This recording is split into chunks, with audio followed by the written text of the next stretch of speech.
الرحیم الحمد للہ رب العالمین وصلی اللہ وسلم علی نبینا و مولانا محمد وعلی آلہ وصحابتہ ومن تبعہم بإحسان الی یوم الدین اما بعد۔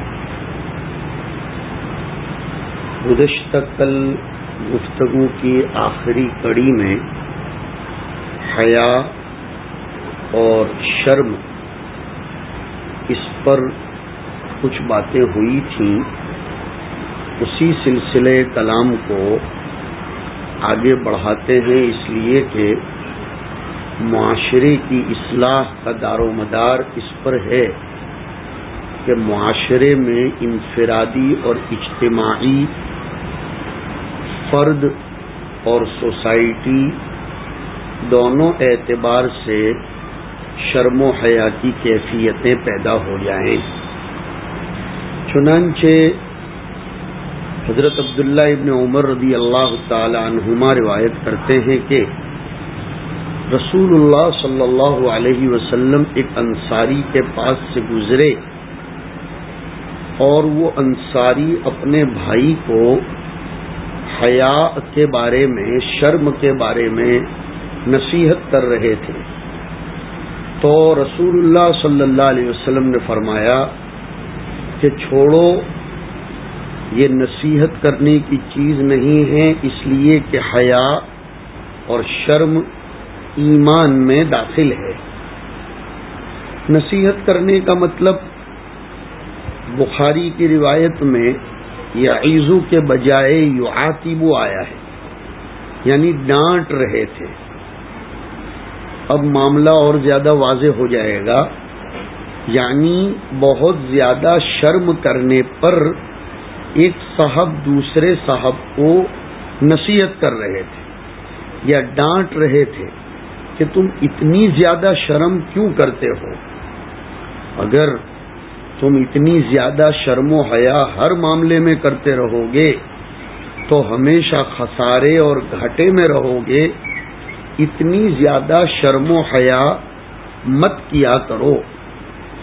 حضور صلی اللہ علیہ وسلم نے جب سنا تو وہ ڈانٹنے والے اور نصیحت کرنے والے سے یوں فرمایا کہ ترک حیا کی تعلیم مت دو، یہ مت ڈانٹو کہ زیادہ شرم و حیا نہیں کرنی چاہیے، ترک حیا کی تعلیم نہ دو، بلکہ اس کو اپنے حال پر رہنے دو، اس لیے کہ حیا، شرم ایمان کے شعبوں، اس کے حصوں اور اس کے تقاضوں میں سے ایک شعبہ اور جزو ایمان ہے، اور حیا کے ایمان میں داخل ہونے کا مطلب یہ ہے کہ حیا ایمان کا تقاضا ہے، کوئی صاحب ایمان حیا سے خالی نہیں ہو سکتا۔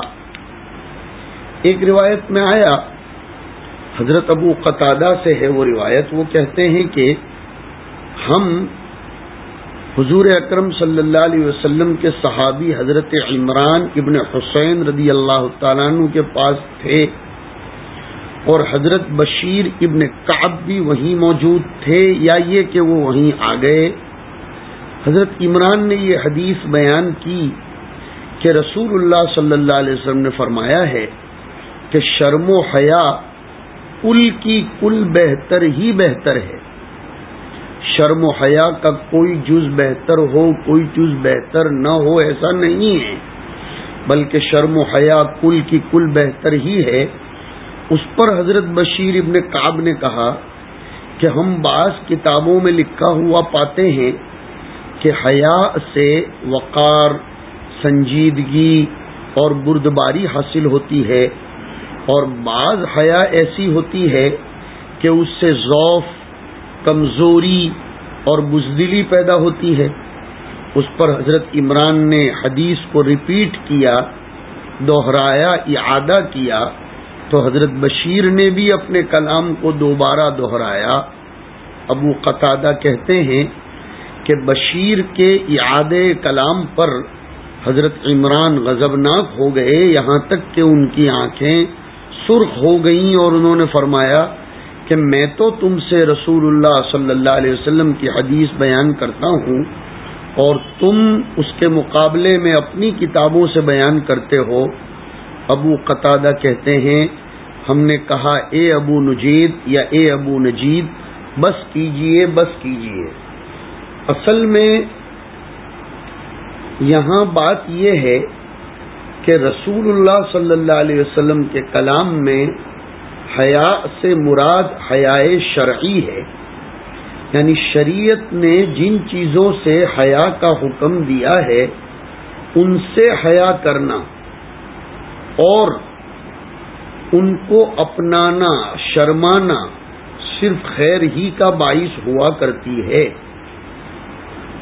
ورنہ وہ حیا، اس کو خاص نوٹس کیا جائے کہ وہ حیا جو اچھے کاموں میں رکاوٹ بنتی ہو، مثلا کسی کو علم کے بارے میں سوال کرنے کے لیے، حصول علم میں، امر بالمعروف اور نہی عن المنکر میں، کسی کی صحیح امداد و اعانت سے اگر وہ حیا روک دے تو وہ حقیقت میں حیا ہے ہی نہیں بلکہ وہ تو جبن اور بزدلی ہے.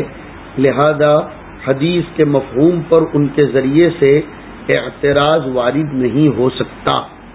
پتہ چلا ایک حیا حیاء شرعی ہوتی ہے اور ایک حیا حیاء وضعی ہوتی ہے جو آدمی خود وضع کر لے اور خواہ مخواہ کے لیے بزدلی کو، ڈر کو حیا کا نام دینے لگے تو ایسی چیزوں کو حیا نہیں کہا جاتا.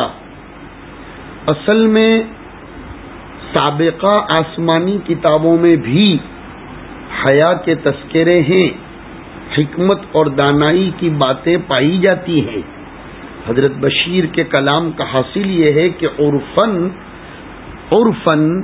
جن چیزوں کو حیا قرار دیا جاتا ہے ان میں بعض چیزیں ایسی ہیں کہ ان سے وقار، سنجیدگی اور بردباری پیدا ہوتی ہے، لیکن بعض حیا ایسی ہوتی ہے کہ ان سے آدمی کے اندر کمزوری اور بزدلی آتی ہے. جیسے میں نے ابھی کہا علم کے بارے میں سوال کرنا وغیرہ وغیرہ. حضرت بشیر نے یہ بات حدیث نبوی سے معارضے کے طور پر نہیں بلکہ ازالہ غلط فہمی کے واسطے بیان کی تھی تاکہ حدیث کے اطلاق سے کوئی دھوکہ نہ کھا جائے اور اس حیا کو بھی حدیث کا مفہوم نہ سمجھ لے جو حقیقت میں حیا نہیں ہے مگر عرفاً اسے حیا سمجھا جاتا ہے. تو اب سوال یہ پیدا ہوتا ہے کہ حضرت عمران غضبناک کیوں ہوئے؟ اس کا جواب یہ ہے کہ حضرت بشیر کا کلام اگرچہ درست تھا مگر بظاہر معارضے کی شکل میں تھا. حضرت عمران نے شکلاً بھی کلام رسول صلی اللہ علیہ وسلم کے ساتھ معارضے کو پسند نہیں کیا اور اس پر نکیر فرمائی. اس پہلو اور اس ٹکڑے میں بھی معاشرے کی اصلاح پائی جاتی ہے، وہ اس طور پر کہ اگر کوئی ہمارے سامنے کتاب مقدس کی آیت کو پیش کرے، حدیث شریف کا ٹکڑا، بزرگوں کے کوئی بات کو اور ملفوظ کو، شریعت کی کسی فرع کو، شریعت کے کسی جزئیے کو ذکر کرے تو فی الوقت اگر ہمارے ذہن میں کوئی خلجان اور کوئی ایسا امر پیدا ہوتا ہے جو ہمارے لیے شرح صدر کا باعث نہ بنتا ہو تو بھی فی الوقت خاموشی اختیار کرنی چاہیے اور پھر کسی اور معقول مناسبت سے اس پر اچھے انداز میں، ادب کے انداز میں کوئی بات رکھی جا سکتی ہے. اس لیے کہ فی الوقت فی الفور کسی حدیث آیت کریمہ کے سامنے اپنی عقل میں آنے والے کسی خلجان اور شک شبے کو ذکر کرنا بظاہر شریعت کا ایک معارضہ اور اس کا مقابلہ ہے، چاہے ہماری نیت کوئی سی بھی ہو. ایک پہلو کی طرف اور توجہ دلا دوں، ہر جگہ نیت کا حسن اور نیت کی صحت نہیں دیکھی جاتی. نیت کے حسن و صحت کے ساتھ سلیقہ، طرز اور موقع محل کو بھی دیکھا جاتا ہے. بزرگوں نے فرمایا ان لکل مقال مقام وان لکل مقام مقال. کون سی بات کس وقت کہنی چاہیے. حضرت عبداللہ ابن مغفل رضی اللہ تعالی عنہ کے بیٹے ایک مرتبہ خلف کر رہے تھے. خلف کا معنی ہوتا ہے وہ اپنے انگوٹھے یا انگلی پر چھوٹا پتھر رکھ کر اس کو کہیں سامنے مارتے تھے. حضرت عبداللہ ابن مغفل رضی اللہ تعالی عنہ نے اپنے بیٹے کو اس سے روکا اور فرمایا کہ یہ تم لغو حرکت کرتے ہو اس لیے کہ انہا لا تصید صیدا ولا تنکئ عدوا. اس سے نہ کوئی شکار ہوگا اور نہ کسی دشمن کی آنکھ پھوٹے گی، نہ کسی دشمن کو زخمی کرے گا. بل انہا تفقع العین وتکسر السن. اس سے تو کسی بیچارے معصوم کی آنکھ پھوٹ جائے گی، کسی کا دانت ٹوٹ جائے گا. تو ان کے بیٹے نے اس کے سامنے کوئی دلیل بازی کی. حضرت عبداللہ ابن مغفل نے اپنے بیٹے کے ساتھ تادم حیات بات چیت بند کر دی اور کہنے لگے کہ میں تمہیں حضور کی حدیث سناتا ہوں اور تم میرے سامنے معارضہ کرتے ہو. امام ابن ماجہ رحمۃ اللہ علیہ نے تو مستقل اس پر ترجمۃ الباب قائم کیا ہے کہ باب فی التغلیظ فی معارضت کلام رسول اللہ صلی اللہ علیہ وسلم. اور اسی طرح حضرت عبداللہ ابن عمر رضی اللہ تعالی عنہما کے باب میں بھی مسجد میں عورتوں کے جانے کے سلسلے میں روایت آئی ہے.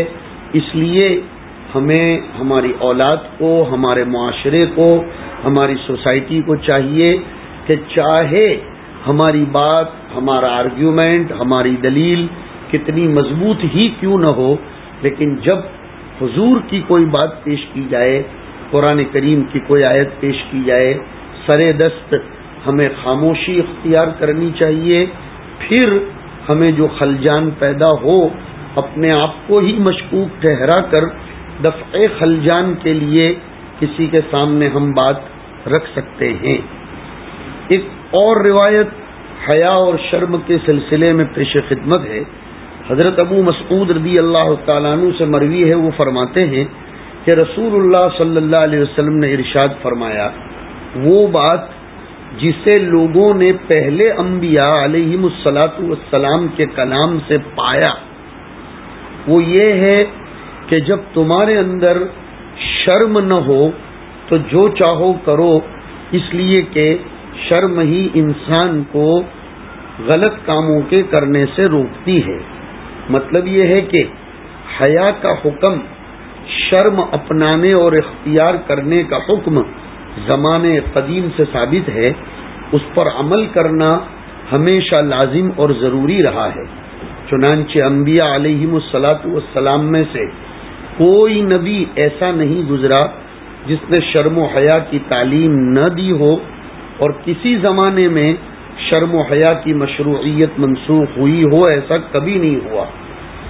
شرم و حیا کی اہمیت اور فضیلت اور اس کی بھلائی اور خوبی کا پتہ اس ٹکڑے سے بھی چلتا ہے کہ تمام نبیوں نے اپنے اپنے زمانے میں شرم و حیا کی تعلیم و تلقین فرمائی، اور جو چیز اس قدر اہمیت اور فضیلت کی حامل ہو کہ ہر زمانے میں اس پر عمل واجب رہا ہو، اور جس کے حسن پر، جس کی خوبی اور خوبصورتی پر تمام عقلاء کا اتفاق رہا ہو، اس کے منسوخ ہونے کا سوال ہی کہاں پیدا ہوتا ہے.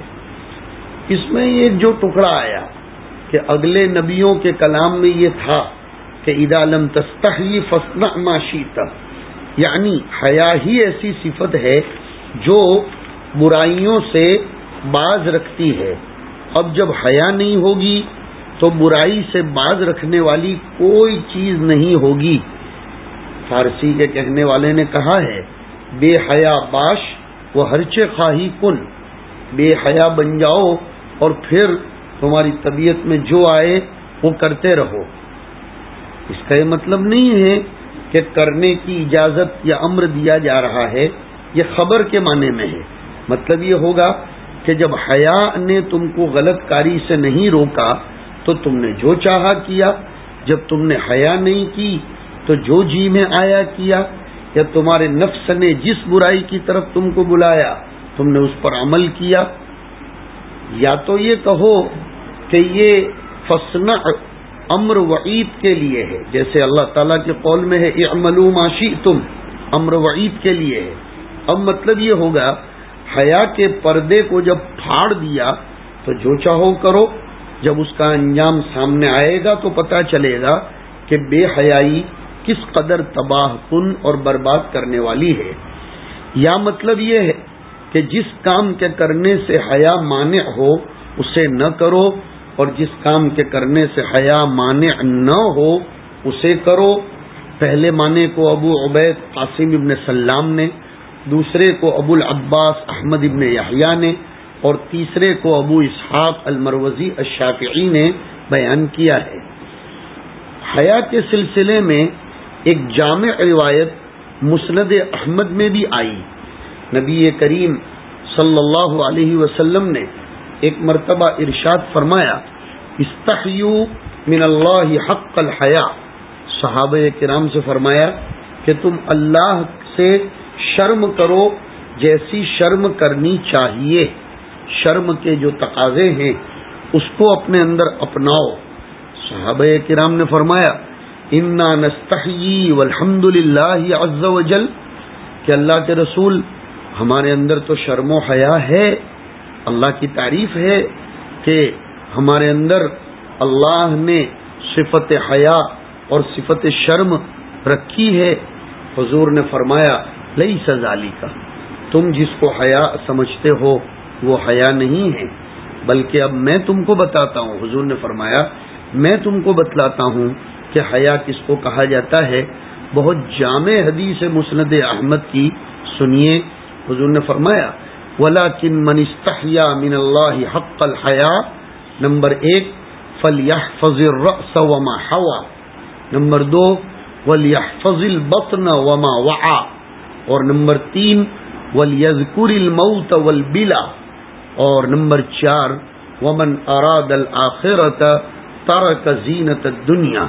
جب یہ 4 چیزوں کا مجموعہ ہوگا تو حضور نے فرمایا فَمَنْ فَعَلَ ذَلِكَ فَقَدْ اسْتَحْيَا مِنَ اللَّهِ حَقَّ الْحَيَاءِ۔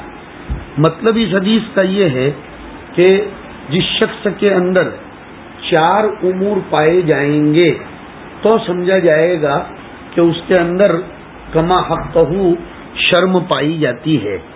نمبر 1 تو یہ ہے کہ وہ اپنے سر اور سر اردو والا سر، انگلش والا سر نہیں، اردو والا سر، اپنے سر کی، اپنے سر کی اور سر کے آزو بازو جو چیزیں ہیں، آنکھ، کان، ناک، ہونٹ، زبان، ان کی حفاظت کرے، دماغ وغیرہ کی۔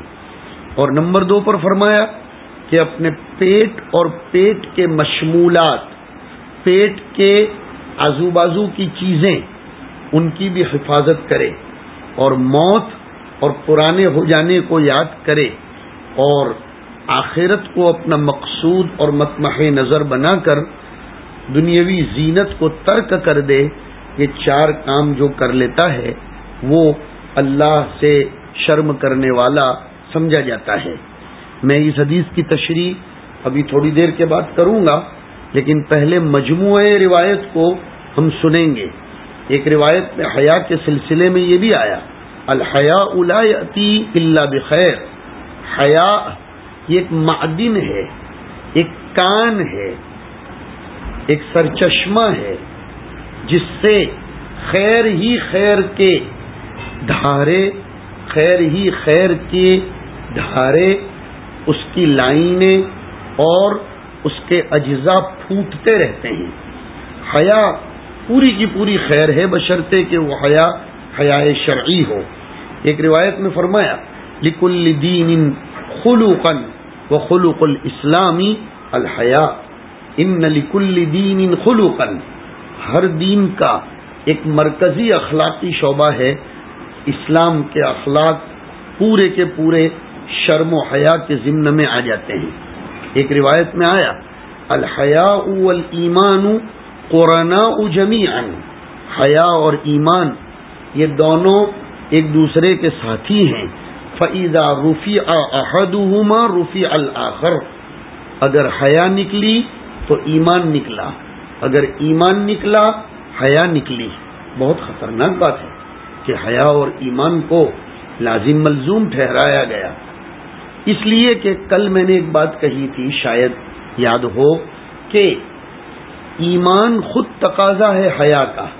جب انسان عنایات ربانیہ اور الطاف یزدانیہ اور انعامات الہیہ کا تصور کرتا ہے اور دوسری طرف اپنی تقصیرات اور اپنی کوتاہیوں کی طرف دھیان کرتا ہے، تو اس میں کیفیت پیدا ہوتی ہے شرم و حیا کی.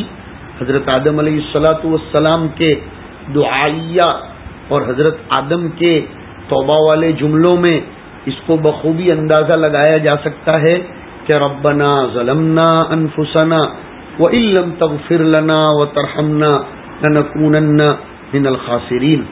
وہ حیا تھی، وہ شرم تھی، اپنی تقصیرات پر نظر تھی جس نے حضرت آدم کو توبہ پر آمادہ کیا، اور اس توبہ کے نتیجے میں حضرت آدم مقام اجتباء پر چلے گئے، بہت اونچے مقام پر چلے گئے. ابلیس میں چونکہ وہ شرم نہیں تھی، آج تک نہیں ہے اور تا قیامت نہیں آئے گی، اس لیے نہ وہ توبہ کر پا رہا ہے اور نہ اس کو احساس ہو رہا ہے. بالفاظ دیگر یہ کہہ سکتے ہیں بڑے قیمتی جملے کی شکل میں، احساس دین ہے حیا کا. حیا جب ہوتی ہے تو انسان کے اندر احساس پیدا ہوتا ہے، اور جس کو احساس کی دولت مل گئی اس کو خیر کے تمام ابواب کھول کر عنایت فرما دیے گئے.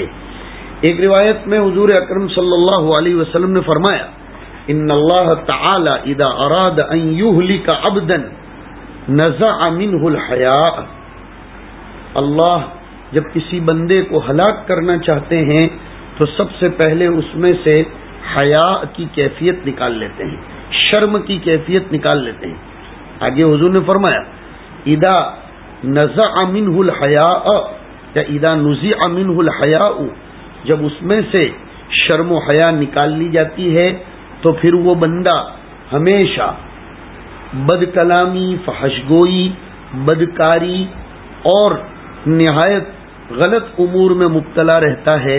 اور پھر جب بد کلامی، فحش کاری، فحش فکری میں مبتلا ہو جاتا ہے تو تیسرے اسٹیپ پر اس میں سے امانت کا جذبہ نکال دیا جاتا ہے.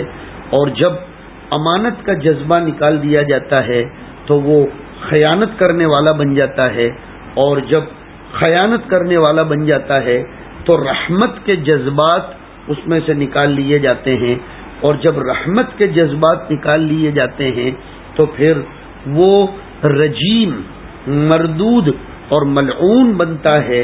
اور جب وہ رجیم اور ملعون بن جاتا ہے تو پھر حضور نے عجیب جملہ روایت کے اخیر میں ارشاد فرمایا، نزعت منہ ربقۃ الاسلام.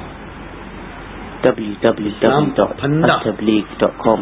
قلادہ اس کے اندر سے نکال لیا جاتا ہے.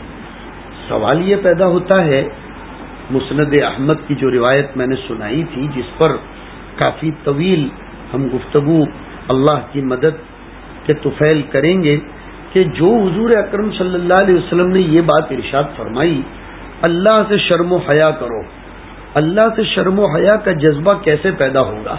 میں نے ابھی تھوڑی دیر پہلے اشارتاً یہ بات کہی. بہت قیمتی چیز ہے، اللہ کرے مجھے بھی نصیب ہو، سامعین و سامعات کو بھی حاصل ہو جائے، کہ اللہ کی نعمتوں کا ہمیشہ استحضار اور اپنی تقصیرات اور کوتاہیوں کا تصور کرنے سے حیا اللہ تعالی سے ہمیں حاصل ہوتی ہے. قدم بقدم اللہ کی نعمتوں کا استحضار کرنا چاہیے، اٹھتے بیٹھتے، کھاتے پیتے. بلکہ اصلاح معاشرے کے قبیل کی اور ایک بات سناؤں، حدیث میں یہ فرمایا گیا ہے دنیاوی امور میں ہم سے نچلے درجے کے لوگوں کو دیکھو، اور دینی اور اخروی امور میں ہم سے اونچے درجے کے لوگوں کو دیکھو، تو آٹومیٹک شکر کی کیفیت پیدا ہوگی. دنیاوی امور میں اپنے سے نچلے درجے کا مطلب، اگر ہمیں ایک کمرہ، ایک کچن اور ایک ہال 1 BHK مکان میسر ہے تو ہمیں ان لوگوں کی طرف نظر نہیں کرنا چاہیے جو 2 BHK میں رہتے ہیں، بلکہ ہمیں نظر کرنی چاہیے ان لوگوں کی طرف جو کرائے کے مکان میں رہتے ہیں۔ کرائے کا مکان میسر ہے تو ان لوگوں کی طرف نظر کرنی چاہیے جن کو بالکل ہی مکان میسر نہیں ہے۔ حضور جب بستر پر لیٹتے تھے تو ایک دعا یہ بھی پڑھتے تھے کہ اللہ تیری تمام تعریفیں ہیں کہ تو نے ہم کو رات کے وقت سر چھپانے کے لیے چھت اور کمر ٹیکنے کے لیے زمین یا چارپائی عنایت فرمائی۔ فَكَمْ مِمَّن لَا كَافِيَ لَهُ وَلَا مُؤْوِيَ لَهُ۔ حضور کے الفاظ میں تنبیہ تو دیکھو، ہمیں اس سے متنبہ ہونا چاہیے۔ حضور نے فرمایا کئی لوگ ایسے ہیں جن کے لیے کوئی کفایت کرنے والا، کوئی ٹھکانہ دینے والا، کوئی آسرا دینے والا نہیں۔ ہم میں سے ہر آدمی کبھی شہر کے راستوں سے گزرتا ہو تو دیکھتے ہوں گے اوور برج کے نیچے کئی لوگ اپنے دن اور رات گزار دیتے ہیں، کئی لوگ ریلوے کے پلیٹ فارم پر پوری رات سو کر گزار دیتے ہیں، کئی لوگ بیچارے یہ ٹرکوں کے نیچے جب وہ ٹرک کھڑی ہوئی ہو تو رات گزار دیتے ہیں۔ کئی لوگوں کو میں نے سورت احمد آباد وغیرہ میں دیکھا کہ وہ اپنی کیلے کی لاری اور اپنی سبزی کے ٹھیلوں پر دن کے وقت کماتے ہیں اور رات کے وقت اسی پر چادر بچھا کر سو جاتے ہیں۔ اس لیے ہمیں چاہیے کہ ہم دنیاوی امور میں اپنے سے نیچے کے درجے کے لوگوں کو دیکھیں، اپنے سے اوپر کے درجے کے لوگوں کی طرف دیکھتے رہیں گے تو شکر کی توفیق کبھی بھی میسر نہیں ہوگی، بلکہ ناشکری کی کیفیت پیدا ہوگی، اور ناشکری یہ انسان کو کفر کی طرف بھی لے جاتی ہے۔ اللہ تعالیٰ نے اگر 2000 روپے عنایت کیے ہیں تو ہم 5000 والے کی طرف نہ دیکھیں، بلکہ اس کو دیکھیں جس کے پاس صرف 500 روپے ہیں۔ 500 روپے عنایت کیے ہیں تو ہم اس کو دیکھیں جس کے پاس ایک بھی روپیہ میسر نہیں ہے۔ مجھے یاد آ رہا ہے اس وقت ایک جملہ ہمارے مربی اور محسن حضرت مفکر ملت مولانا عبداللہ صاحب کاپودروی رحمۃ اللہ علیہ کے پاس ایک مرتبہ ہم بیماری کے ایام میں عیادت کی غرض سے پہنچے۔ بہت عجیب سبق آموز حضرت کا ملفوظ ہے، سنیے۔ حضرت سے ہم نے دریافت کیا حضرت آپ کے مزاج شریف کیسے ہیں؟ حضرت نے اس وقت ایک ملفوظ سنایا حضرت شیخ الحدیث مولانا زکریا صاحب رحمۃ اللہ علیہ کے حوالے سے کہ حضرت شیخ اپنی عمر کے آخری حصے میں جب صاحب فراش تھے، اشارے میں یا بیٹھ کر نماز پڑھتے تھے، اس وقت کوئی پوچھتا تھا حضرت طبیعت کیسی ہے؟ فرماتے تھے بہت سو سے تو اچھا ہوں۔ کیا مطلب بہت سو سے اچھا ہوں؟ کہ کئی لوگ تو بے ہوش پڑے ہوئے ہیں، کومے میں ہیں، اشارے میں بھی نماز نہیں پڑھ سکتے، بیٹھ کر بھی نہیں پڑھ سکتے، کم از کم میں ہوش حواس میں تو ہوں۔ غالباً حضرت شیخ اسی بات کی طرف اشارہ کرنا چاہتے تھے جو بات حضور نے بطور رہبری اور امت کی اصلاح کے فرمائی کہ اپنے سے نچلے درجے کے لوگوں کو دیکھو، اور اخروی اور دینی امور میں اپنے سے اوپر کے درجے کے لوگوں کو دیکھنا چاہیے۔ اگر ہم مثال کے طور پر 5 وقت کے نماز کے پابند ہیں تو ہمیں ان لوگوں کو دیکھنا چاہیے جو تہجد بھی پڑھتے ہیں، اوابین بھی پڑھتے ہیں، اشراق بھی پڑھتے ہیں اور دیگر نوافل بھی ادا کرتے ہیں۔ اس سے اعمال خیر کی رغبت پیدا ہوگی اور طبیعت میں کسل اور طبیعت میں فتور یا جتنا کیا ہے اسی پر بس کرنے کی کیفیتیں پیدا نہیں ہوں گی۔ اس لیے دنیاوی امور میں اپنے سے نچلے درجے کے لوگوں کو دیکھو اور دینی اور اخروی امور میں اپنے سے اوپر کے درجے کے لوگوں کو دیکھو، تاکہ دینی امور میں ہماری ترقی ہوتی رہے، جو ترقی مطلوب، محمود اور مستحسن ہے۔ اب انشاءاللہ آئندہ نشستوں میں ہم اس حدیث کی تشریح کریں گے۔ سر اور سر کے آزو بازو کی حفاظت کا کیا مطلب، پیٹ اور پیٹ کے آزو بازو کے اعضاء کی حفاظت کا کیا مطلب۔ اللہ تعالی توفیق صالح اور عمل خیر سے نوازے۔ وما توفیقی الا باللہ۔ بسم اللہ الذی لا یضر مع اسمہ شیء فی الارض ولا فی السماء وهو